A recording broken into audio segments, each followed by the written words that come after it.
Oh, okay. I'm not We are yet. live. In case we didn't know, we are live. Okay. We have I am joined by beautiful Tess Miller-Sharp. And why do I want to say where are you in Australia, actually, darling? I'm in the Byron Bay Shire, which is the most easterly point of the Australian mainland. Oh, Byron Bay, the most beautiful part. You know, you have to live there, do you? Someone's got to. Because that's where your vibe stays high. It is actually super high vibe here. Yes, exactly. So in one of the, we're going to be talking about valuing the vibe because it's essential, really, where we're vibing. And is that the song you picked was about the vibe? The song that I chose was about being the universe, that you are the universe, that there's no separation between what's out there and what you think is who you are in your physical body. And that song for me is so uplifting, and it's just got such a great beat. And it just makes me feel like anything is possible. Like it just seems easy when I play that song. Well, so easy and being with the universe, isn't that like good vibe? Good okay, vibe. I'm gonna play just a little bit. the brand new Heavies.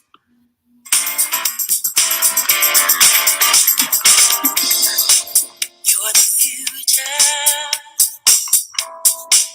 and you've come for what is yours. A hidden treasure.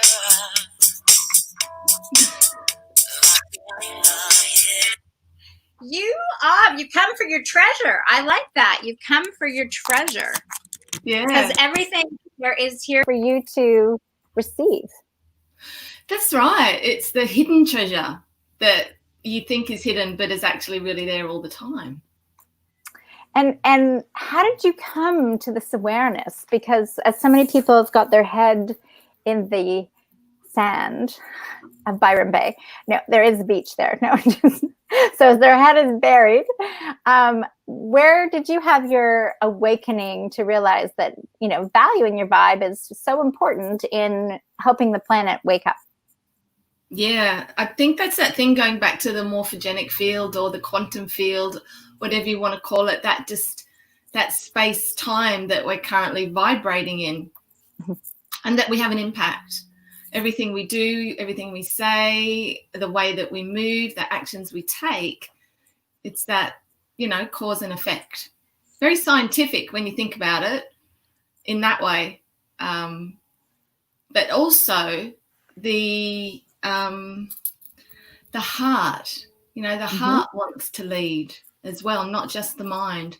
So that's been my biggest struggle is like my monkey mind and like the stories that I've been telling myself all my life. And it was actually when my father passed away quite suddenly and just put me into a big state of trauma. And what I've learned recently is that when people have PTSD, it's actually because they had trauma in their childhood as well that they didn't quite realize was trauma.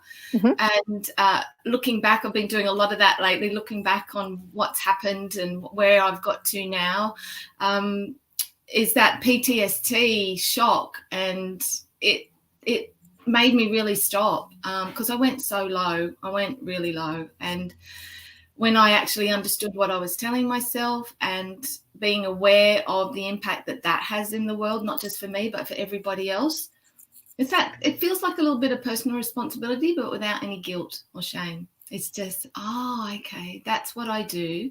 That's what happens. Is that the truth of who I am?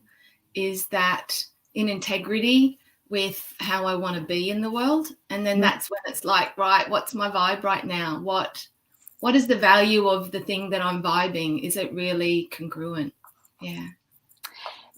So that's an excellent share, right? In an awareness, if your PTSD now has a connection to PTSD or trauma in childhood.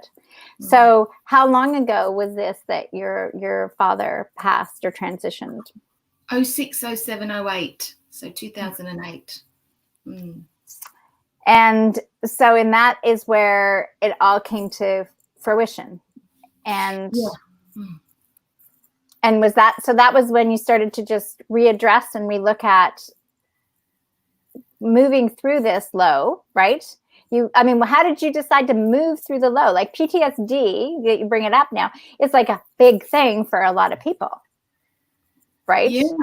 I didn't know I had it. Okay. That's the thing. Hey, I didn't know I had it. I just went into shock. Okay.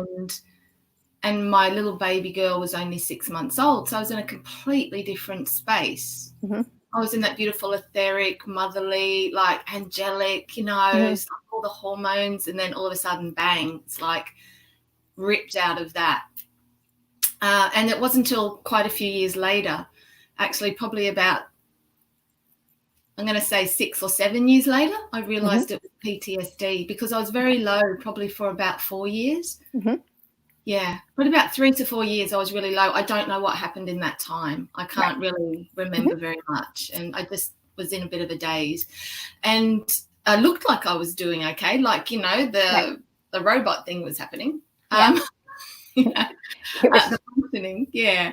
And then from that point then, a friend decided that she wanted to do a coaching course, and she said, look, will you be one of my case studies? And she asked me the question, where will you be in 5 years' time? And I said, I'd just like to think that I'd be alive. And she said, oh, okay, I'll be back in a moment. And then she said later on, she said she had to go out and freak out because she had no idea. And this is like my best friend from childhood, and I couldn't even clear it with her. So that's when she said, right. And she pointed me in the direction of a few really great bodies of work, and I started doing that. And then I just had this massive epiphany. And then from there, it's just developed. And I wanted to look after myself again. I got to that point where I was like, right, I don't want to rely on these other practitioners so much carrying me anymore. Right. What can I learn? How can I self-care? And that's when I started on my journey with life alignment. Well, there's my book there. Not my book, but the book about life alignment. Right. And I just started to become a practitioner in that. And then now I'm a teacher in that. And for me, it's about really supporting people to do that self-care on a daily basis with really awesome tools. Of course, there's many that we can use. Mm-hmm. Well, I think that's a great example of our lows actually catapult us into a different space. We don't necessarily know the time that we're going to come out of them when we're experiencing them, but it's like one of the conversations earlier was a tree doesn't grow to heaven unless its roots have gone to hell, you know. And it's that idea that our shadow or our stuff or our garbage or, you know, the things that we our fears, when we face them and we address them, we transform them. And our vibe naturally, like to me, the vibe is naturally there. But I know most people think you've got to get to the vibe. But the awakening to the point of saying it's here, are you even open to receiving it? I know a lot of people aren't. So is that what the work that you're doing is? You're letting people know that they can have this joy vibe, that it's there, or do they have to go from the low point to the joy vibe? I kind of say life's like a trampoline. You have to go down to go high. There you go. This is very much the tree as well. Right. You know, that when you really know yourself, that's when you can value yourself. And you don't really know yourself until you know what stories you're telling yourself. Right. And when you can have that awareness and be open to betterment. I like the word betterment for some reason, but it's not to say that there's anything wrong with where we are, but we're always striving to be the best versions of ourselves, whatever that is, or to wake up to who we really are out of our conditioning. And I've forgotten your question, but really that's what it feels like to me, is that what I do and what I put value in is know thyself. Just really comes back to know yourself and what stories you're making up about anything and everything. And even redefining every single day or every half an hour or something, you know. Right. Like, right, come back to me. Like, who am I really? Like, I'm a sovereign being. I'm here to experience and eat chocolate and have joy and all of that. But my email address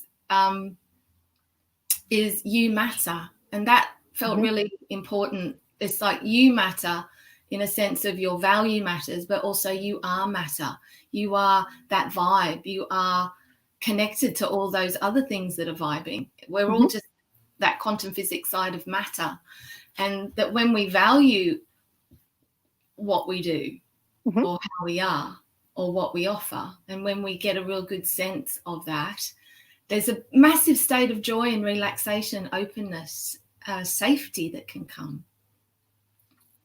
And that's kind of contrary to what a lot of people think, is they stay in their comfort zone because it's what they know and they feel somehow safe, even though they're struggling with something, right? But they've kind of conditioned themselves to believe that that story and that existence keeps them safe. But when you branch out and experience the new vibe, the openness, you realize you are safer in that freedom, aren't you? Yes, that is really true. There's something you said there at the beginning that really my mind went pop like that. It's that safetiness of the program of or who we think we are, or who we've been told who we are, right? Or how we've been told to behave, or what's expected of us. So I'll be completely vulnerable here and transparent. I had a meltdown this morning, and my meltdown was about something that has been building for a week. And I know we're in very, what's the word, like juicy time right now. And so this issue that had been brewing, I realized that in my childhood, I often felt like I was in trouble. I often felt like I'd done something wrong, right? Even if I hadn't. If there was an energy in the house that somebody wasn't upset, I somehow it was me. I must have done something, Right. Was there that disconnect in the energy with, my parent or, whatever? It's like, why am I not feeling a connection right now? I must have done something wrong. And so that shows up in life over and over and over again. And I'd sort of been calling it in to really just, show itself, like really show me the roots, really show me the roots of that tree. Right. And so I went there this morning, and I really got to feel it and then see it from a different perspective and go, well, what's the truth here? Like, that little girl, was she really in trouble? Right. Back then? No, she wasn't. She's just feeling everybody else's angst. And that's what children do. They feel the angst and think it's them. But once I went through all of that, and I had beautiful support from lovely Lou, who's actually sitting in the room with me here, who's really keen to jump in at any point when she wants to say something. Come on, Lou. Come on. Rather than send her a link. So once I actually moved through that and allowed myself to feel it, and I really came into a deep truth that was in the past. I don't need to hold on to that program. And the only thing that keeps the program there is the emotion. So allowing myself in a safe space to feel that emotion and feel that connection that Lou was offering me is just like to be witnessed in that alone. Not even coached through it really, just let it out. It's safe. Just like this inner child wounding. Yeah. Then there was just a massive sense of relaxation and joy. It's like, don't need to be like that anymore. And they're the cracks. They're the cracks that form in our beautiful wholeness when we're born. We're beautiful, we're whole, we're so pure and angelic and everything like that. Then we have these experiences in life that wound us, that put cracks in us. And then they come, that's where the light gets in. It's a beautiful saying. I think it's Rumi. And, we get to then be able to like for me now, I can be so compassionate with people when they're in that place because I've been there. Yes. And so my wounding and my traumatic childhood, or in, my perception of my traumatic childhood, or the cracks that created my light to come through, are what I love to support people in now, is to hold them in that space and allow that light to come through and release the trauma, release the emotion that keeps those patterns going again and again. Well, I feel like that's healing from the inside out, right? Is one of the conversations earlier was saying conflict is the gateway to healing, right? And when we reframe our whole existence, instead of saying this was the trauma and this was what, has held us down and this is what I've got to blame me for and this is, blah, blah, blah, blah, blah. And you reframe it and you say, okay, this is my experience so I can learn to become more compassionate. And these are my, cracks so I can let the light in, so I can, connect with others and be able to share my experience that then helps them to transcend. It's a sense of, it's still the same story, but it's been completely reframed. So it's empowering someone versus dispowering them, right? Yeah, that's so true. I was saying to my children the other day, life is like one of those obstacle courses that you go on. You go up the rope ladder and then you go underneath something and, you've got your end result there. You want to get across that finish line. You want to be able to celebrate that you overcame those challenges. And so we've got to take the downs, we've got to take the highs, but we've got to just keep going. And then you get to the end, you're like, wow, I did that. I scaled that rope ladder or whatever, and that what a lot of people are frightened of is going to those places where it might be a little bit challenging. Well, yeah, and that's when it's most definitely great if you have somebody to be able to help you or guide you or something in that. But a lot of us, as we were just saying, I think it was earlier, is you get this feeling inside, that maybe it was your girlfriend that maybe did the coaching call and then there's moments and there's a timing for people that you just kind of are aware, this is the time I need to step forward. And when we can also respect that people are standing still, it isn't their time to step forward, right? Then that's honoring their choice. And other people, they want to rant and rage, and that's okay because that's what they need to do, because each of us is expressing a vibe differently. Yeah, but all part of the whole. Places. Yeah, we're all at different places of realizing or coming home to ourselves. Coming home to ourselves without the stories. And so when we really do that vibing thing where we're like, yeah, this is like I feel more me today than I did last week, Yeah. I feel really safe in the world, or I feel really confident, or I just feel like I'm me, and that sense of freedom. And that's the vibe that has an impact on the people around without doing anything. And that's the magic. You don't actually have to do anything or be anything or try and conform to anything. It's just that when we come home to who we are and feel good, then that's the ripple that then also gives permission, doesn't it? It gives permission too for others. Oh, absolutely. It's like when we were talking last time about being the lighthouse, right? It's like when you are standing firmly rooted in what you know to be true for you and being that light, right? That light, that vibe, that emits, it just, and it affects others, whether they even are aware it affects them or not. It does.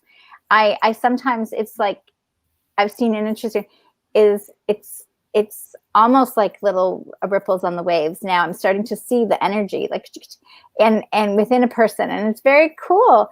And you don't know how that is ever going to affect anybody. But I know for me, the first time I was seated with something that said, you could change, disease didn't have to be real, that maybe, it was 1989, and I tossed the book back, and I was like, that's so ridiculous, right? But it was the seed that was planted. And in some cases, that's when they talk about, right? Seeds are being planted, vibes are, being raised, and it's a whole new world. It is a whole new world. That's so true. When you walk into a room and you don't like the vibe? Yeah. Oh, yeah. Like if there's been an argument or something?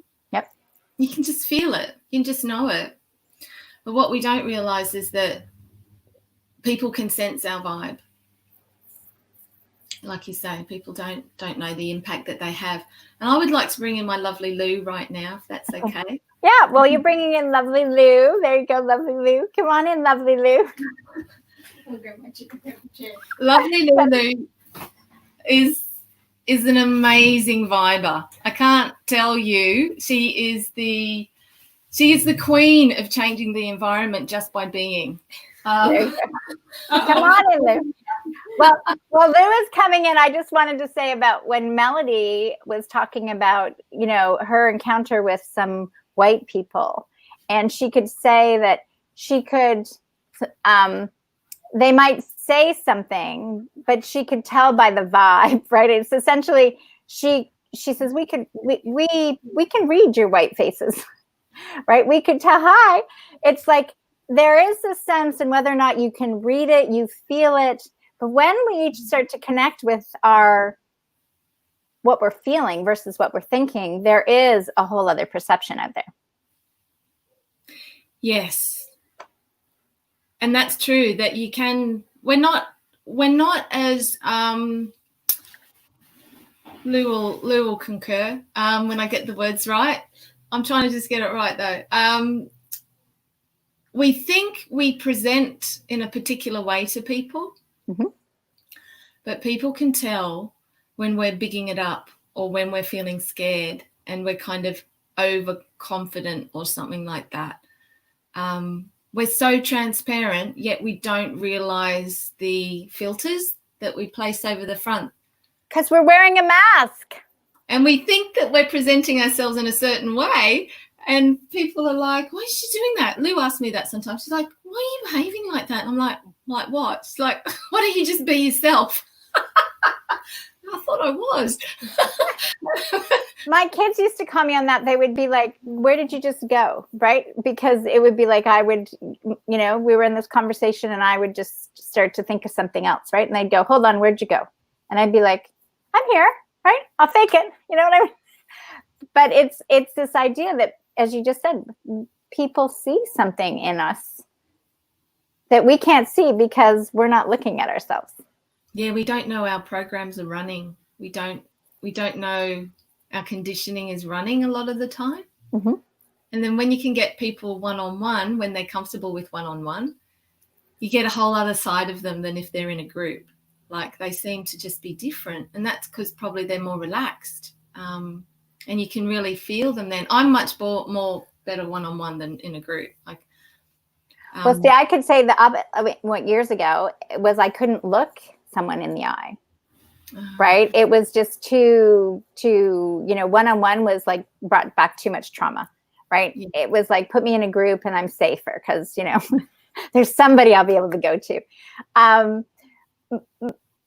But that's the idea, is when we, you know, we want to keep our vibe going. So Lou, speak now. You're just radiating the vibes. So how did you get into this vibe story here? Oh gosh, I wasn't prepared for that question. I guess I had a traumatic background as well.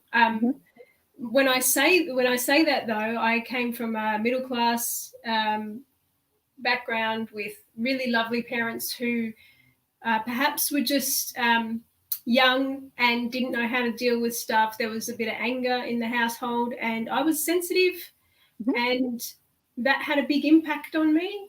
And so I developed my intuition at a really young age, dealing with my mum, who had some issues from her childhood. She was definitely traumatized. And so I had to tap in at a really young age. Sort of, I remember back from around about 7 or 8, tapping into something because I had nothing at a cognitive level because I was so young. I had to tap into something else to support my mum. Or that could have even been a story that I was developing at a really young age. Who knows? But it led to me being quite intuitive and living by that, but also having this kind of disjointed experience as I was growing up, because I would self-source for answers. I'd get the answers. I'd feel that they were the answers. And then I would go to the outside world with those answers and be shut down. Right. Or politely told, oh, yes, little one, no. Right. Yeah, So, and yeah, so I guess trauma was my trigger.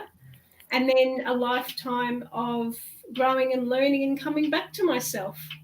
Has been the process. So very much what you and Tess were talking about earlier, there wasn't any one thing, although I can say that there were some experiences that changed my life, coming across particular bodies of work, having some personal experiences, nothing major, just a breakdown that destroyed me for a while, Right. Things like that, normal everyday life things that because of the childhood experiences I had, I perhaps didn't have the ability or the resilience to deal with them at the time, and they broke my world down, and then I had to work my way out. Well, isn't that kind of what happens, though, is the breakdown breaks us wide open, so we're completely vulnerable and open to receiving something new, and that's where the breakthrough happens. Yeah, breakdown, breakthrough, you got to choose. Yeah, absolutely. Yeah, and it's interesting, isn't it? Breakdown I was thinking about because at that point in time, I didn't have the tools or the resources, therefore I broke down and I couldn't fix myself at that time. Not that I needed to fix myself at that time, but that was the thought process. And then breakthrough once I recognized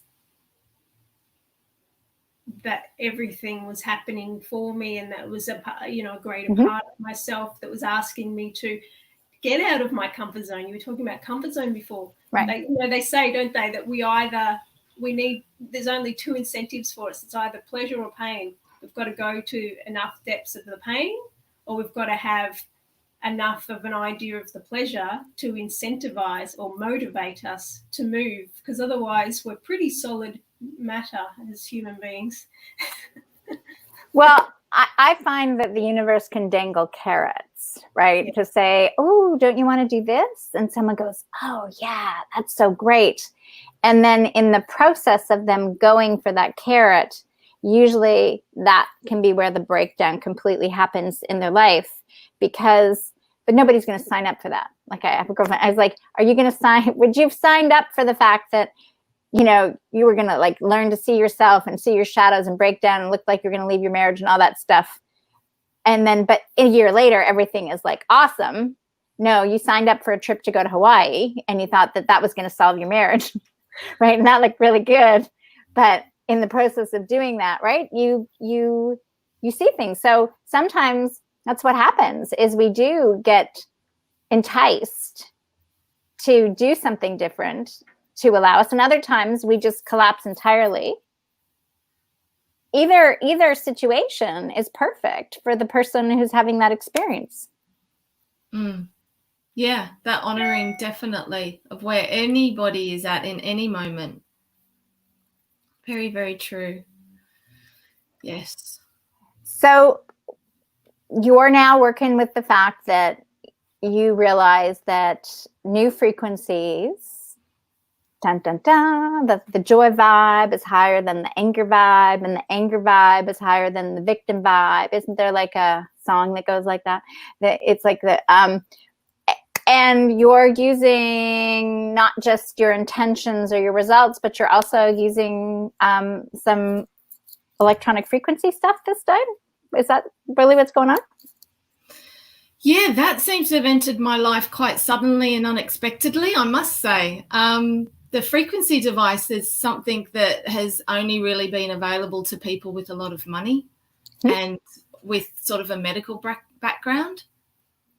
And some amazing conscious people have created from that technology, a personal device now. So when it comes to frequency, this is the thing which seems to be the bridge between the spiritual and the quantum physics for the everyday person. And I am really excited about this device, because I can see all of these people that have been waiting for well, my back's a little bit niggly, so we can use a frequency for that, because otherwise we've got to really upskill to be able to do some somatic body talk, or to be able to answer the right questions, be able to hold ourselves and sit with the right pain point, allowing to feel that emotion. What is that thing that's causing the niggle in the body? As we know, everything that represents in the body is because it's already been in the energetic field as a thought, as a pain point, as maybe not even in this lifetime, or maybe not even in this life. Like it could very well, genealogy and DNA and all sorts of things we carry with us. And so this frequency device that just everyone can have in the palm of their hand is a way to, it's actually proven to cure or help massively with depression, fibromyalgia, and various types of pain. And people that don't like quantum physics or machines, that are more spiritual, are really enjoying it. People that don't like spirituality and woo-woo or anything like that and want a device, then, it's for them as well. And I just feel it creates a massive level playing field for people to do more self-care. Like it's just a no-brainer in a lot of ways. So I was noticing Lou's face. Okay, and there were thoughts dropping in her head there as you were sharing. So go ahead and tell me what those thoughts were, because anybody that was watching could see that there was something coming to you. Sure, okay. I'll just give you a little bit of my background. Okay. Just because it'll put it into context. I'm probably more scientific orientated, and I've had that intuitive background as well. So I've got those two parts of myself that have always been having a little bit of a duel, Am I going, is that real? The skeptic, the scientific skeptic, is that real? And then having this intuitive experience going, this is so solid. What are you talking about, science? So I've had that constant thing throughout my life. So my own little black and white wolf, as we all have. But that was a science spirit thing. And if people don't know, science was born of the question, who are we? What are we doing here? It was a philosophical question that started science as a practice in the world. And I guess what I was thinking about as Tess was talking about Healy is this is a really practical science-based device that has got a lot of research behind it. And anyone who's looked into quantum physics knows that the science does back up what we call spirituality. Making the leap between the two, if you don't have some knowledge about both, can be a big thing, especially in, let's just say, Western society, where we've got the Christian God thing going on. So as soon as you say the word God, people generally jump 5 steps backwards, because the experience of it over the ages has proven to be dogmatic and not helpful for the majority of Western society. So people either are science-based or, spirit-based, but they won't do the Christianity stuff. And I just feel like the Healy it just eliminates all of that in so many ways, because it works on vibration, which is what we are at a fundamental level. Doesn't matter whether you want to call it spiritual or you want to call it science. It just works regardless.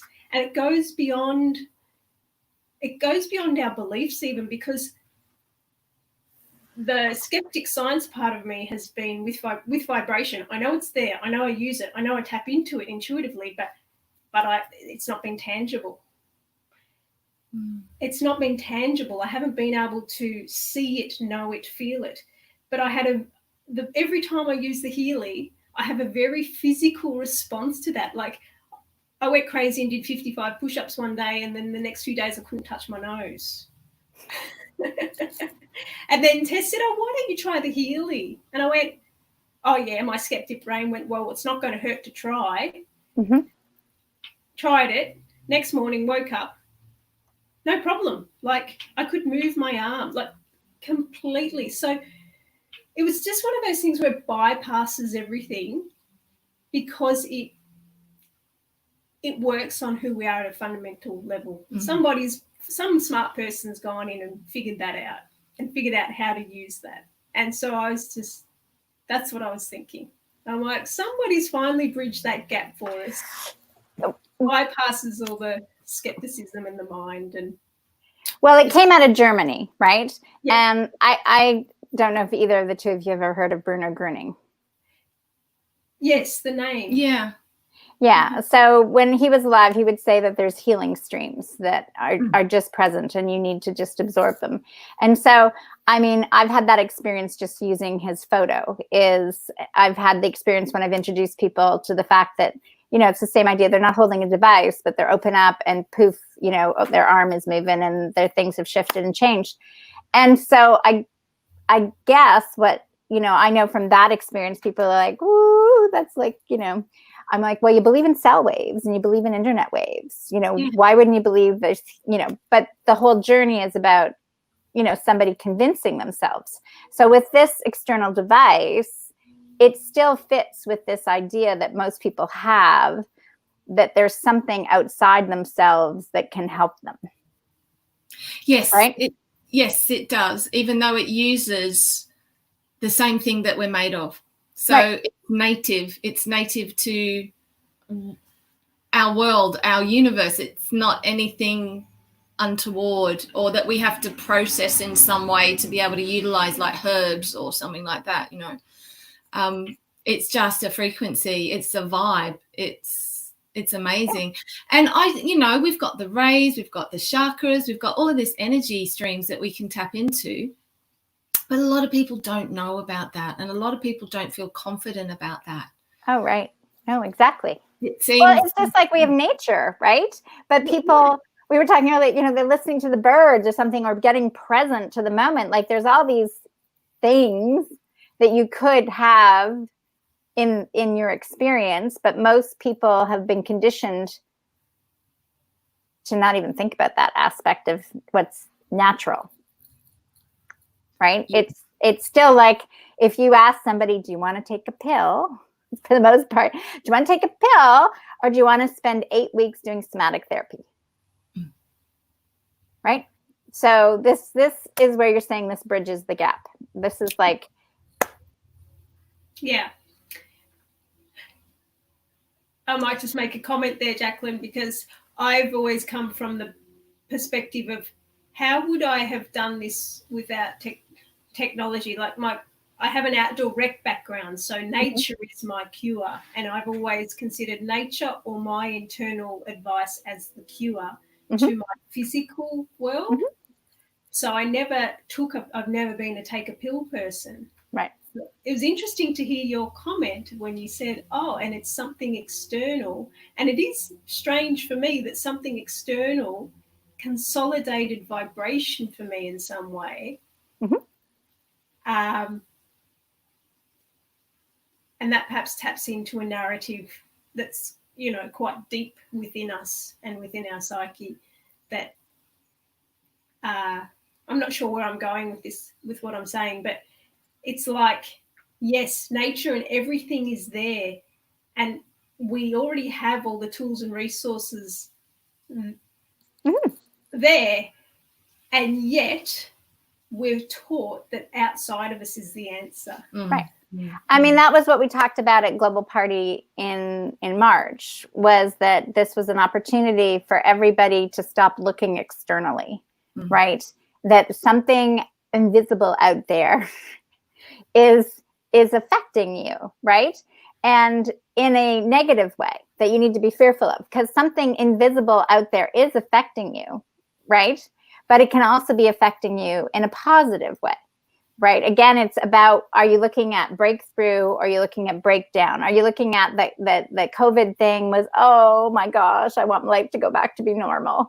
Or are you looking at like, oh, thank heavens, people's hearts are opening and they're connecting and they're, you know, actually realizing I live with you. You know, I haven't seen you in a few years, right? but you know, you're kind of nice. Maybe I'll keep you. You know what I mean? Like, oh, my kids. Yeah. Oh, I get why the teacher couldn't handle 30 of you because I can't handle 3 of you, you know? So it's, again, which glasses are you looking from? And it's as much as we know on one level, it's all here. It's all present. We've all been given it. To know that it is in a device, like it's the same thing, I can see very easily why it's like, you know what? I might be able to telepathically communicate with you, Tess, you know, but if I can get on the phone, that's how little it is. That's how little it is, right? It's so do you program that in for something like, oh, it's depression?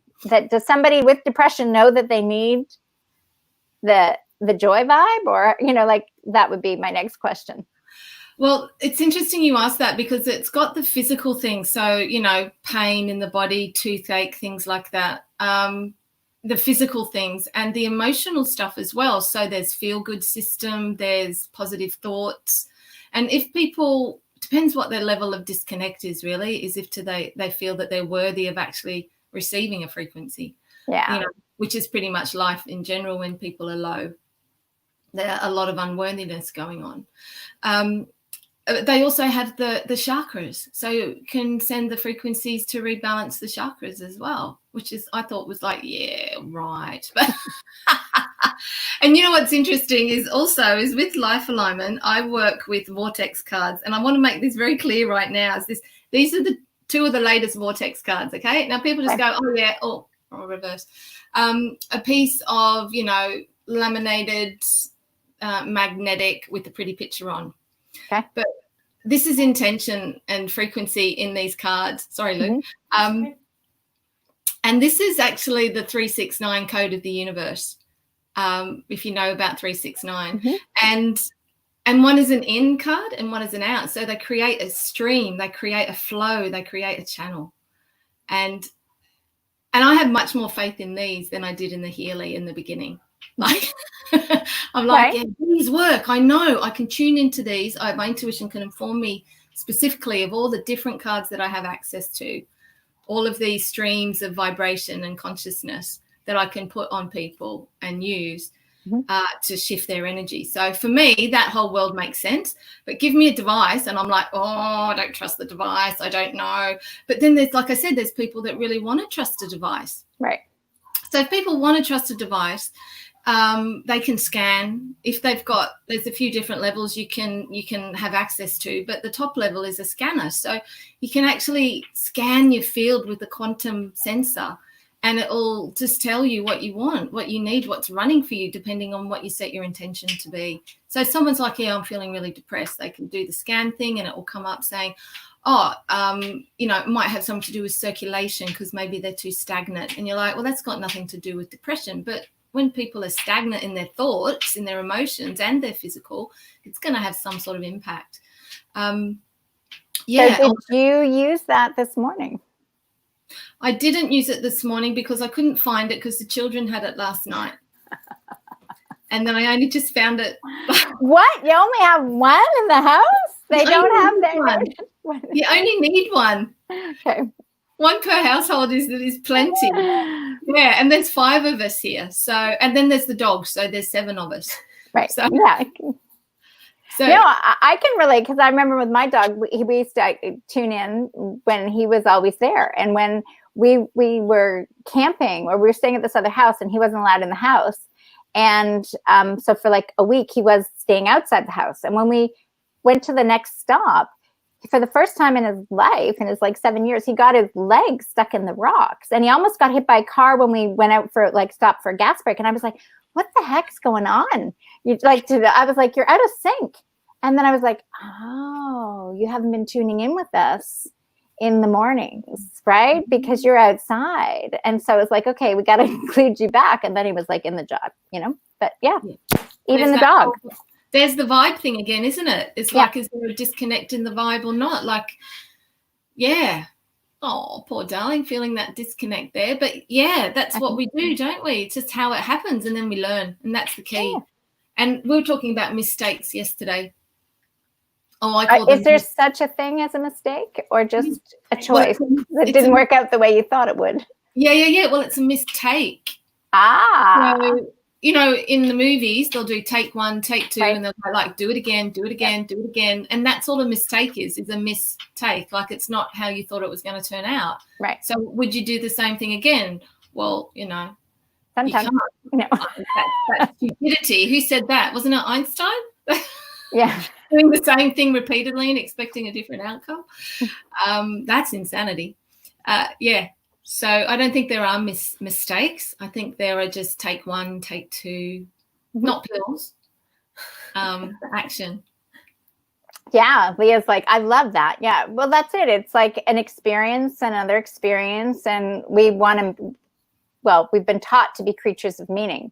But if we stop making anything mean and we're just like a child in theta waves, or, you know, I think that's what they're still in alpha waves, it's just an experience. And that's all that it ever is an experience. It's the meaning that we associate with it that has the construct that creates the program. Yeah. So this is available for sure, I know, in Australia, and I know it's available in New Zealand. And I do believe I heard that it is available in the United States now. Is that correct? It's available in 44 countries, which is a lot. It is available in the US right now, and they have a free upgrade sale on. And I would advise anyone who's interested in that to reach out to me and take advantage of that. Definitely. That's what I did when they had a special on here, because they're just like pre-launching. They're just opening in the US. So they've got the sale on, which is fantastic. And it's super easy to get one. It takes a little bit of time because they've sold like 30,000 units in 3 weeks. Yeah. So. Well, heck, I can't even get my book from Amazon that I just wrote, okay, because they're not delivering to Canada. You know, like they're just, things aren't necessarily the same way at the moment. So you just have to be patient with, but it will come. Yeah, people's devices are arriving and their testimonials that are coming in, the feedback, amazing results. It's the best part of my day when I read those. I'm like, whoa, that's so cool. I got to tell someone else about that one. So much expansion and joy. So you want to put that in the comments below and just let them make sure they know where to find you for those that and get the idea of if their country, you know, if they're not in one of those and they're in one of the other 41 countries, then they can still reach out to you, right? Thank you so much. That would be fantastic. Yeah, I just feel for me, the more people that can shift their vibe and find the value in their vibe of them, their uniqueness, then my job's done. Like my, you know, that's all I'm really here to do, is to get that clarity, to help people get that clarity for themselves and deconstruct the program. Yeah. And that's all that I think is really happening in the world, where the vibe is raising. You know, it's when Conversation with James, humanity awakening is now. And if you've missed that, then oh well. you know, you might want to get the Healy and get your vibe up so you'll catch the program. Definitely get the vibe up with the Healy. Thank you, Jacqueline. Okay. I gotta go because Keisha's up. No, I thought, there you go. So it was lovely meeting you, Lou. I'll see you again, Tess. There you go. Have a great day. Bye-bye, everybody. Blessings, lots of love. Thank you.